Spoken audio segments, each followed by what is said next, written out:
नमस्ते दोस्तों, मैं हूं भरत कामत और आप देख रहे हैं कामत एक्सप्लोरर। आज मैं आपको लेकर आया हूं मुंबई से दूर समुंदर के बीच एलिफेंटा आइलैंड पर, जहां पर आप कदम रखते ही दंग रह जाएंगे। दोस्तों, क्या आपने कभी सोचा है कि समुंदर के बीच इस आइलैंड का नाम एलिफेंटा आइलैंड क्यों रखा गया, जबकि यहाँ एक भी एलिफेंट नहीं है? इसके पीछे का राज क्या है? हजारों साल पहले, जब कोई मशीन नहीं था और ना ही कोई मॉडर्न टेक्नोलॉजी, तब सिर्फ हथौड़े और छैनी के मदद से पूरे पहाड़ को अंदर से काटकर इतनी खूबसूरत गुफाएं कैसे बनाई गई होगी? ये इंसानों ने बनाया या कोई जादू था? इन गुफाओं में जो मूर्तियां हैं वो टूटी फूटी क्यों है? और सबसे बड़ा सवाल, 90% लोग सिर्फ गुफा देखकर चले जाते हैं, पर उन्हें नहीं पता गुफा के ऊपर ब्रिटिश जमाने का सबसे बड़ा राज छुपा हुआ है। आज आपका भाई भरत कामत एकदम आसान शब्दों में पूरा डिटेल्स देगा।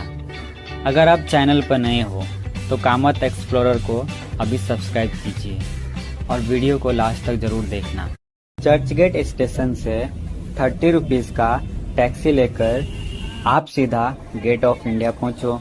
वहां से आपको एलिफेंटा जाने के लिए बहुत सारे बोट्स मिलेंगे, जिसका रिटर्न टिकट 250 से 300 के बीच होता है।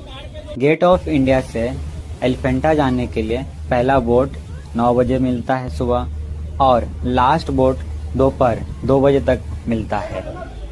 और हाँ, जब आप एलिफेंटा आइलैंड पहुंचोगे ना, तो वहां से मुंबई आने के लिए आपको लास्ट बोट 5:30 बजे मिलेगा, इसलिए टाइमिंग का खास ध्यान रखना।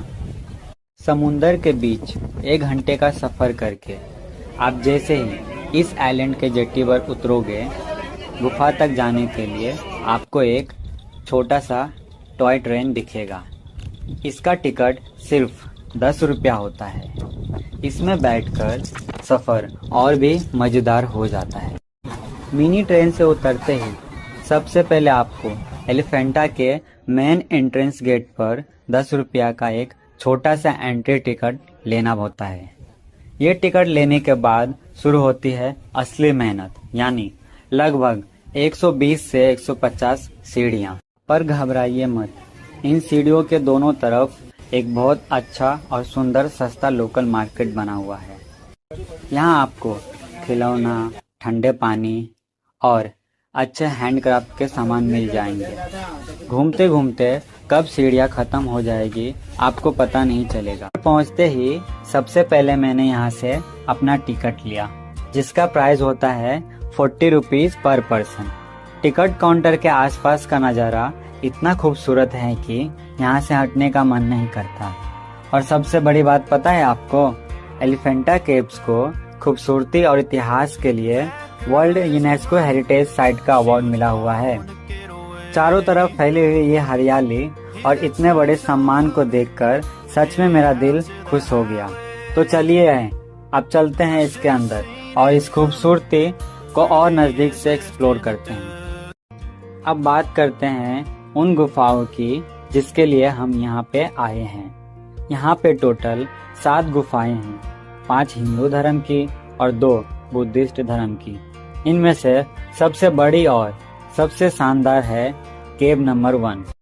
एक ऐसा सवाल जो हर उस इंसान के दिमाग में आता है जो एलिफेंटा केव्स को पहली बार देखता है। बिना टेक्नोलॉजी और मशीन के ये केव्स कैसे बनाया गया? ये जो 7 गुफाएं एक्सप्लोर किए ना हमने, ये किसी ईंट, सीमेंट या बाहर से लाए गए पत्थरों को जोड़कर नहीं बनाया गया है। इसे रॉक कट आर्किटेक्चर कहते हैं।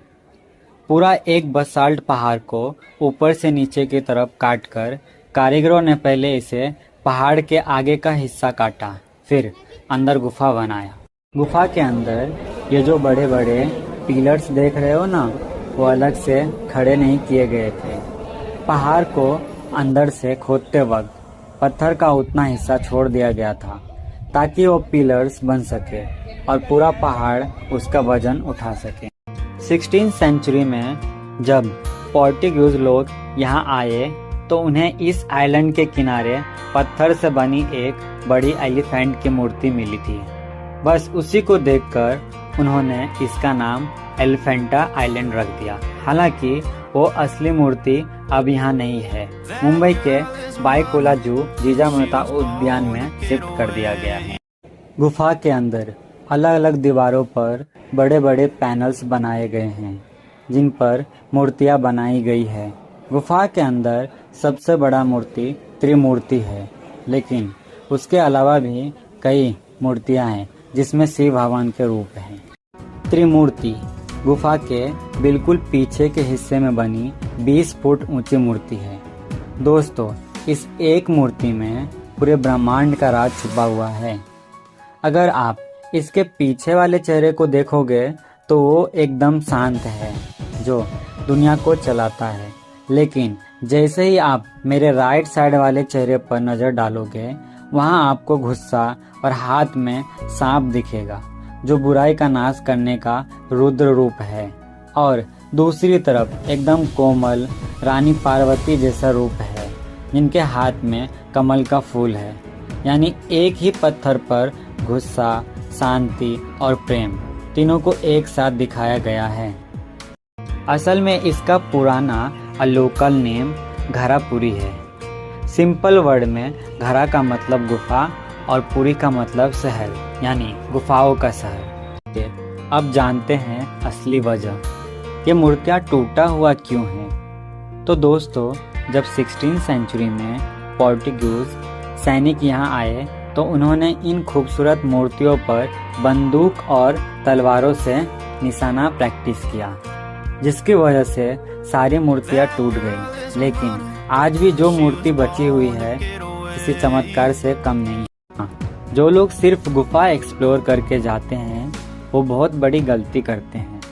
गुफा नंबर 1 के साइड से गुफा के ऊपर चढ़ोगे तो आप पहुंच जाओगे गन हिल पर, जहां ब्रिटिश के ज़माने का बड़ी तोपें आज भी समुंदर की तरह मुंह मोड़ करके रखा हुआ है।